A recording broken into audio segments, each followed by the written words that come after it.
আবারও স্বাগত 21 বিজনেসে। দর্শক, আলোক হেলথ কেয়ার অ্যান্ড হাসপাতালের সৌজন্যে এখন রয়েছে দেশের বীমা খাত নিয়ে বিশেষ আলোচনা। আর এই আলোচনার জন্য আমাদের স্টুডিওতে রয়েছেন প্রগতি লাইফ ইন্স্যুরেন্স পিএলসির ব্যবস্থাপনা পরিচালক ও সিইও জালালুল আজিম। আপনাকে স্বাগত 21 বিজনেসে। আপনাকে এবং ইটিভিকে ধন্যবাদ আমন্ত্রণ জানানোর জন্য। প্রথমে আপনার কাছে জানতে যাচ্ছি 2024 সালটি কেমন গেল বীমা খাতের, অর্থাৎ শেষ হয়েছে কিভাবে? এখনো শেষ হয়নি, 31শে ডিসেম্বর 24 শেষ হবে, আমাদের বিজনেস ইয়ারটাও শেষ হবে। তো এবার বীমা খাত খুব স্ট্রাগল করছে। আচ্ছা, এর বেশ কিছু কারণ রয়েছে। প্রথমত হচ্ছে যে জুলাই আগস্টে ছাত্র জনতার আন্দোলনের সময় জি দেশ তো স্বাভাবিক ছিল না, জি তো বীমা আমরা ব্যবসা সেইভাবে করতে পারিনি। ঠিক তার পরেই দেশের একটা বড় অংশে কিন্তু নজিরবিহীন বন্যা হয়। জি, বিগত 30-40 বছরের ইতিহাস এরকম রেকর্ড ব্রেক করে ভয়াবহ বন্যা হয়নি।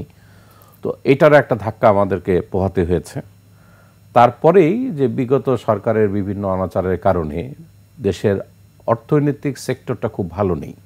আচ্ছা, এখনো দেখা গেছে যে অনেক গ্রাহক যে চেক দিচ্ছে আমাদেরকে তার বীমার নতুন পলিসি করার জন্য অথবা তার আগের পলিসি করার প্রিমিয়াম হিসাবে, অনেক ব্যাংকে কিন্তু এই চেকটা অনার করতে পারছে না। আচ্ছা, তো আর ইনফ্লেশনের কারণে এখন মধ্যবিত্ত শ্রেণী পর্যন্ত কিন্তু তাদের জীবনযাত্রার ব্যয় নির্বাহ করতেই হিমশিম খাচ্ছে। সেখানে ইন্স্যুরেন্সের মতো যেটা সারপ্লাস ইনকামের উপর ডিপেন্ড করে মূলত, সেই জায়গায় গ্রোথ করা খুব কঠিন হবে বলে আমি মনে করি। জি, 2024 সাল। জি, আপনি বেশ কিছু ভালো পয়েন্ট তুলে ধরলেন। সেক্ষেত্রে ইন্স্যুরেন্স, আপনি একটু আগে বললেন যে আসলে মানুষের যে জীবনযাত্রা রয়েছে, রেগুলার জীবনযাপন করতেই তারা হিমশিম খাচ্ছে। সেই জায়গায় ইন্স্যুরেন্সকে কিন্তু অনেকে এসেনশিয়াল প্রোডাক্ট হিসেবে নেই। ইন্স্যুরেন্সের তাৎপর্য কতটুকু ব্যক্তিগত জীবনে? মানুষের জান এবং মাল রক্ষার জন্য ইন্স্যুরেন্সের কোনো বিকল্প নেই। আমরা অবশ্য বেশিরভাগ লোক এই জিনিসটা হয়তো সেইভাবে বুঝতে পারি না। জি, যাদের সামর্থ্য আছে তারাও দেখা যায় বীমার প্রতি তাদের একটা পজিটিভ অ্যাটিটিউড কাজ করে না। এর জন্য অনেক ফ্যাক্টর কাজ করে। জি, প্রথমত এই সেক্টরের প্রতি আস্থার অভাব। জি, সেটা আমি জিজ্ঞেস করতাম। এবং এই আস্থার অভাবের জন্য ইন্স্যুরেন্স কোম্পানিগুলো কিন্তু একাংশে দায়ী। আমরা যদি গ্রাহকের বিপদে যে সময় তার এই বীমার দাবিটা প্রয়োজন, ক্লেমটা, সেটা আমরা অনেক কোম্পানি দেই না বা দিতে পারছি না। আবার অনেক ক্ষেত্রে দীর্ঘসূত্রিতা রয়েছে। আবার হ্যাঁ, আপনি বললেন যে অনেক দীর্ঘ সময় নিয়ে আমরা বীমা দাবি পরিশোধ করি। এর সব কিছুই কিন্তু আমাদের এই সেক্টরটার প্রতি একটা নেগেটিভ অ্যাটিটিউডের কারণ। আচ্ছা, দীর্ঘসূত্রিতা কেন? বিভিন্ন কারণেই করে। প্রথমত হচ্ছে, আমি যেটা মনে করি যে একটা হচ্ছে যে আপনার মনোভাবটা যে আমি বীমা দাবি দিব না, এই ধরনের যদি মনোভাব থাকে তাহলে সেই কোম্পানি বিভিন্ন ধরনের উসিলা তৈরি করে এটাকে সময় ক্ষেপণ করতে থাকবে। আবার আরেকটা আছে, হয়তো কোম্পানির ইচ্ছা আছে কিন্তু সে ইতিমধ্যে আর্থিক সক্ষমতা হারিয়ে ফেলেছে বিভিন্ন কারণে। আর্থিক সক্ষমতা থাকা সত্ত্বেও কিছু কিছু কোম্পানির ব্যাপারে কিন্তু এসেছে প্রশ্ন। ওইটার জন্য আমি বললাম যে প্রথমত মনোভাব। আর নন লাইফ বীমার ক্ষেত্রে আমাদের দেশে যেটা হয়, যেটা আইডিয়ালি হওয়া উচিত না, যে আমরা সাধারণ বীমার উপর বেশি নির্ভরশীল। দেখা যাচ্ছে যে সাধারণ বীমাও ইন্স্যুরেন্স কোম্পানির বীমা দাবি পরিশোধের ক্ষেত্রে বিভিন্ন ধরনের তালবাহানা করে যাচ্ছে। বীমা দাবি পরিশোধের জন্য যে পেপার প্রয়োজন নাই সেটাও তারা ইম্পোজ করছে। যেহেতু আমাদের দেশের আইনে 50% বিজনেস সাধারণ বীমাকে পুনর্বীমা করতে হয়। আচ্ছা, এবং নন লাইফে কিন্তু বীমা অঙ্কের পরিমাণ অনেক বেশি থাকে, কোম্পানিগুলো পুনর্বীমা না করে পারে না। এটা কি ম্যান্ডেটরি? এটা ম্যান্ডেটরি। আচ্ছা, তো এইটা একটা বড় বাধা। যদিও আপনি আইনত বলতে পারেন না, একজন গ্রাহক বীমা করেছে ইন্স্যুরেন্স কোম্পানি কার কাছে পুনর্বীমা করলো এটা তো গ্রাহকের মাথা ব্যথা না। বাট তারপরে এই ফ্যাক্টরটা কাজ করে, যেহেতু 50%কে বাধ্যতামূলক করা হয়েছে সাধারণ কাছে। আর জীবন বীমার ক্ষেত্রে আমি মনে করি ইন্স্যুরেন্সটা এত বড় ফ্যাক্টর না।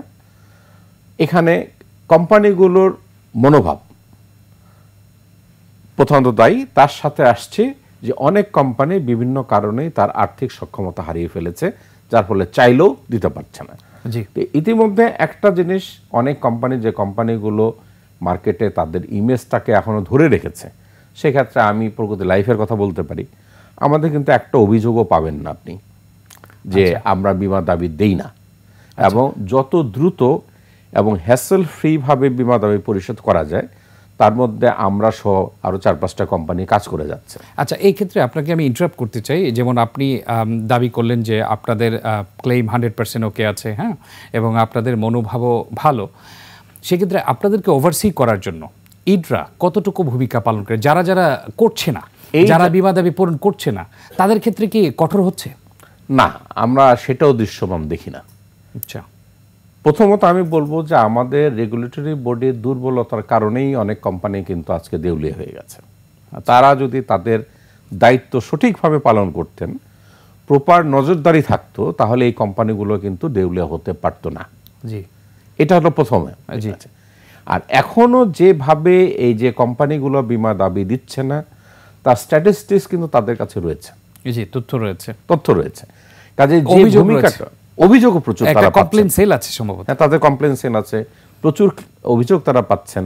এছাড়াও যে স্ট্যাটিস্টিক্স গুলো উনি কোম্পানিগুলো থেকে নেন প্রতি 3 মাসে, জি, ইডরা, সেখান থেকেও কিন্তু দৃশ্যমান যে কারা কারা দিতে পারছে না বা কত পার্সেন্ট ক্লেম তারা দিচ্ছে, কত দিনে দিচ্ছে। তো সেখানে কিন্তু আমরা দৃশ্যমান কোনো অ্যাকশন দেখছি না আমরা তাদের প্রতি। জি, আপনার দাবি কি থাকবে আসলে? কি ধরনের অ্যাকশন নেওয়া উচিত ইডরার পক্ষ থেকে? আমরা ইডরার নতুন সদ্য যে কমিটি গঠন হয়েছে সেটি নিয়ে আমরা বিরতির পরে আলোচনা করব। সংক্ষেপে ইডরার এই বীমা দাবি পূরণ যেন সঠিকভাবে হয়। গ্রামগঞ্জে, মফস্বলে অনেক লোকজন ভোগান্তিতে আছেন এই বীমা দাবি পূরণ না হওয়ার জন্য। সেটা ইডরার কি করা দরকার সংক্ষেপে? আমি মনে করি খুব কঠোর পদক্ষেপ নেওয়া উচিত। যে কোম্পানিগুলো বীমা দাবি পরিশোধ করার ক্ষমতা নেই, জি, তাদের যদি কোনো অ্যাসেট থাকে, সেই অ্যাসেটগুলো বিক্রি করে গ্রাহকের দাবি পরিশোধ করা দরকার। জি, যাদের অ্যাসেটও নেই, তাদের যারা স্পন্সর আছেন, তাদেরকে বাধ্য করা জি, যে তারা ফান্ড ইনজেক্ট করে, যেহেতু তারা বিজনেস করতে আসছে, ব্যক্তিগতভাবে দায়ী, তারা ফান্ড ইনজেক্ট করে সেই কোম্পানি বীমা দাবিগুলো পরিশোধ করুক। পাশাপাশি আরেকটা জিনিস করা দরকার, আমরা দেখতে পাচ্ছি সেই কোম্পানি বীমা দাবি পরিশোধ করছে না, কিন্তু তারা আবার নতুনভাবে বীমা ব্যবসা করে যাচ্ছে। আচ্ছা, রাইট। অর্থাৎ আপনি লায়াবিলিটি আরো বেশি ক্রিয়েট করছেন। তো এই সুযোগটা তো দেওয়াই উচিত না। জি, জি, অবশ্যই। আমরা আশা করি যে ইডরা এই বিষয়গুলো অবশ্যই দেখবেন। একটা ছোট্ট বিরতিতে যাচ্ছি। দর্শক, এতক্ষণ আমরা কথা বলছিলাম বীমা খাত নিয়ে, এবং আমাদের অতিথি রয়েছেন প্রগতি লাইফ ইন্স্যুরেন্স পিএলসির ব্যবস্থাপনা পরিচালক ও সিইও জালালুল আজিম। দর্শক, এই পর্যায়ে নিচ্ছে একটা বিরতি, ফিরবো একটু পরেই, ততক্ষণ আমাদের সঙ্গেই থাকুন।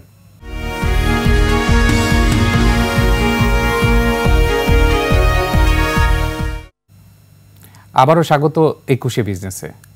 দর্শক, বিরতির আগে দেশের বীমা খাত নিয়ে কথা বলছিলাম প্রগতি লাইফ ইন্স্যুরেন্স পিএলসির ব্যবস্থাপনা পরিচালক ও সিইও জালালুল আজিমের সঙ্গে। প্রিয় দর্শক, 21 বিজনেসের এই পর্বটি দেখছেন আলোক হেলথ কেয়ার অ্যান্ড হাসপাতালের সৌজন্যে। আমরা আবারও ফিরছি আলোচনায়। আজিম ভাই, আপনি যেটা বলছিলেন, বীমা উন্নয়ন ও নিয়ন্ত্রণ কর্তৃপক্ষের অনেক কিছু করার বাকি আছে। আমি একটি বিষয়ে আপনার কাছে জানতে চাই যে বাংলাদেশে অন এন অ্যাভারেজ মোট জনসংখ্যার 5% হয়তো বা বীমার আওতাভুক্ত রয়েছে।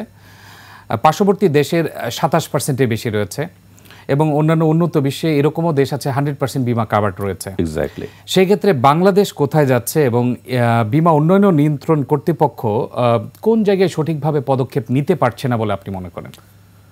আমাদের বাংলাদেশের যথেষ্ট অপরচুনিটি বীমা সেক্টরে। এটা দুটো স্ট্যাটিস্টিক্স, একটা আপনি বললেন যে 5%-এর মতো লোক কাভারেজ নাই। জি, আর কাভারেজ আছে, কাভারেজ আছে, মানে 95% নেই। জি, তো হিউজ একটা এরিয়া। আর আরেকটা দিক দিয়ে আমরা ইন্স্যুরেন্সের এটা বোঝার চেষ্টা করি, সেটাকে আমরা ইন্স্যুরেন্সের ভাষায় বলি পেনিট্রেশন, অর্থাৎ জিডিপিতে ইন্স্যুরেন্স কত পার্সেন্ট ভূমিকা রাখলো। আচ্ছা, এটা কিন্তু বাংলাদেশে 1%-ও না, এখন 0.5% মাত্র। আচ্ছা, ওয়াইরাস আমাদের ক্যাপিটাল মার্কেটের অবদানও কিন্তু মনে হয় যে 5% উপরে। হ্যাঁ, তো এই দুটো দিয়েই কিন্তু ইন্ডিকেট করে যে বাংলাদেশে বীমার যথেষ্ট সম্ভাবনা আছে। এই সম্ভাবনাকে কাজে লাগানোর জন্য আমাদের যারা নিয়ন্ত্রণ করেন তাদের নাম কিন্তু ইডরা, অর্থাৎ insurance development and regulatory authority. তো এখানে প্রথমে কিন্তু ডেভেলপমেন্ট শব্দটা যোগ করা হয়েছে, জি, যে শুধু রেগুলেট করবে তা না, প্রথমে এই সেক্টরটাকে তারা ডেভেলপ করবেন, তারপর রেগুলেট করবেন, বা দুটো পাশাপাশি চলতে পারে। তো ডেভেলপমেন্টের জন্য যা যা করা দরকার আমরা কিন্তু সেই ধরনের তেমন কিছু দেখতে পাচ্ছি না। 11 সালে ইডরা প্রথম গঠিত হয় 2011 সালে। তো এখন 24 সালে 5ই আগস্টের পট পরিবর্তনের পর সম্পূর্ণ নতুন একটা কমিশন গঠিত হয়েছে, একজন নতুন চেয়ারম্যান আসছেন এবং 4 জন সদস্য। আমার জানা মতে চেয়ারম্যান এবং সদস্যরা প্রত্যেকেই যথেষ্ট শিক্ষিত, অভিজ্ঞতা সম্পন্ন। ওনারা বিমা সেক্টরে বিশেষত 2 জন সদস্য তো দীর্ঘ সময় তাদের অভিজ্ঞতা আছেন। তো আমার বিশ্বাস যে এই নতুন যে ইডরা গঠিত হলো, এনারা একটা ভালো অবদান এই সেক্টরে রাখতে পারবেন। ডেভেলপমেন্ট কি করা উচিত? ডেভেলপমেন্ট ওই যে পেনিট্রেশন বাড়ানো দরকার প্রথম, এর থেকে অনেক কিছু চলে আসবে। আপনি 0.5 থেকে যদি 2%ও করতে পারেন, দেখবেন এখানে প্রচুর লোক বিমার আওতায় চলে আসবে। শুধু মানুষের কথা বলছি না, নন লাইফ সেক্টরে বিভিন্ন অ্যাসেটের কথা বলতেছে, সেগুলো কাভারেজে চলে আসবে। আর এই প্রসঙ্গে আমি যদি সংক্ষেপে বলতে চাই, যেহেতু সময় কম, যে বিগত সরকার একটা ভালো কাজ করেছিল বিমার জন্য, সেটা হচ্ছে 2014 সালে জাতীয় বিমা নীতি প্রণয়ন করে দিয়েছিলেন। 50টা কর্মপরিকল্পনা উপহার দিয়েছিলেন, time within a specific time frame. 2014 সালে, 14 সালে। 21 সালে এটা শেষ হওয়ার কথা ছিল। দুর্ভাগ্যবশত 50% প্রথমত ইমপ্লিমেন্টেশন হয়েছে, বাকিটা হয়নি। তো বাকি 50%কে নিয়ে আর সময়ের যে পরিবর্তন হলো, সেটাকে মাথায় রেখে যদি আরেকটা রিভাইজ জাতীয় বিমা নীতি করা যায় এবং সেখানে সেই কর্মপরিকল্পনাকে বাস্তবায়ন করা যায়, তাহলে কিন্তু এই সেক্টরে ডেভেলপমেন্ট করা সম্ভব। এবং এটা কিন্তু মূলত ইডরাকে করতে হবে আমাদের রেগুলেটরি অ্যান্ড ডেভেলপমেন্টের দায়িত্ব হিসাবে। এর জন্য দেখেন, প্রথমে আমাদেরকে আস্থা ফিরিয়ে আনতে হবে জনগণের কাছে, যাতে বিমা কোম্পানিগুলো টাইমলি ঝামেলাবিহীনভাবে তার দাবি পরিশোধ করবে। এই ক্ষেত্রে আপনি যেটা বললেন যে বিমা সেক্টর ডেভেলপমেন্টের জন্য ইডরা অবশ্যই রয়েছে, বিমা উন্নয়ন নিয়ন্ত্রণ কর্তৃপক্ষ, এবং জাতীয় বিমা নীতি যেন আপডেট করা হয় এবং বাকি যে কর্মপরিকল্পনা রয়েছে সেগুলোও যেন বাস্তবায়ন হয়। আমরা গ্রাহকের কথায় আসি, এবং গ্রাহকের যে বিমাটা প্রয়োজন এবং এটা তাদের কোন উপকারে আসবে, সেই জিনিসটা কি আসলে বিমা উন্নয়ন নিয়ন্ত্রণ কর্তৃপক্ষ তারা দেখে, এবং গ্রাহক পর্যায়ে সেটা কি ছড়িয়ে দেয়া হচ্ছে যে বিমাতে এই উপকারিতা রয়েছে? এটা দেখার কাজ তো তাদের। এবং এখানে আজকেই আমি একটা রিপোর্ট পেলাম, এটা একটা টেলিভিশনেরই, যে ইডরার প্রায় 100 কোটি টাকার উপর ফান্ড রয়েছে, কিন্তু একটা টাকাও প্রচারণায় ইডরা খরচ করছে না। আচ্ছা। তো এই টাকাটা বিমা কোম্পানিগুলোর থেকে কিন্তু আসে, লাইসেন্স রেজিস্ট্রেশন ফি, আমাদের এজেন্ট লাইসেন্স ফি ইত্যাদির মাধ্যমে। তো টাকা জমা হয়ে সরকারি কোষাগারে দিচ্ছেন, কিন্তু এই সেক্টরে যেখানে ডেভেলপমেন্ট করার স্কোপ আছে, তো সেখানে তো তাদের কিছু করণীয় করতে হবে। জনসচেতনতা বৃদ্ধি করতে হবে। এখানে আমাদের ইডরা একটা ভালো ভূমিকা পালন করতে পারে। উপরন্তু আমরা যেটা দেখতে পাচ্ছি, যে আমাদের জীবন বিমার ক্ষেত্রে যেটা হয়, তারা এজেন্টদেরকে লাইসেন্স দেয়, এই লাইসেন্স ফিও তারা যথেষ্ট বাড়িয়ে দিয়েছেন, অনেক জরিমানা আরোপ করেছেন, যার ফলে আমি এখন এজেন্ট রিক্রুট করতে আমাকে বেগ পেতে হচ্ছে, এজেন্টকে আমি রিটেইন করতে পারছি না। তো এই ধরনের বেশ কিছু পদক্ষেপ ইডরাকে স্বপ্রণোদিতভাবে নিতে হবে। আশা করি যে নতুন যে কমিশন রয়েছে সেটি অবশ্যই সেগুলো দেখবেন। আপনাকে শেষ প্রশ্ন যেটি করতে চাই, বিমা কোম্পানিগুলো পুঁজিবাজারে যে তালিকাভুক্ত রয়েছে, পুরাতন যে কোম্পানিগুলো রয়েছে, তাদের 30 কোটি টাকা পেড আপ ক্যাপিটাল ফুলফিল করতে হবে।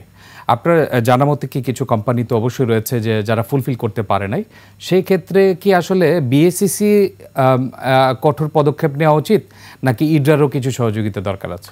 এখানে প্রথমত ইডরাকে বড় ভূমিকা রাখতে হবে, কারণ সর্বশেষ আইন অনুযায়ী একটা বিমা কোম্পানি আসতে গেলে তাকে 30 কোটি টাকার পেড আপ ক্যাপিটাল নিয়ে আসতে হবে, যার ফলে নতুন যারা আসছে তারা পেড আপ ক্যাপিটাল 30 কোটি করছে।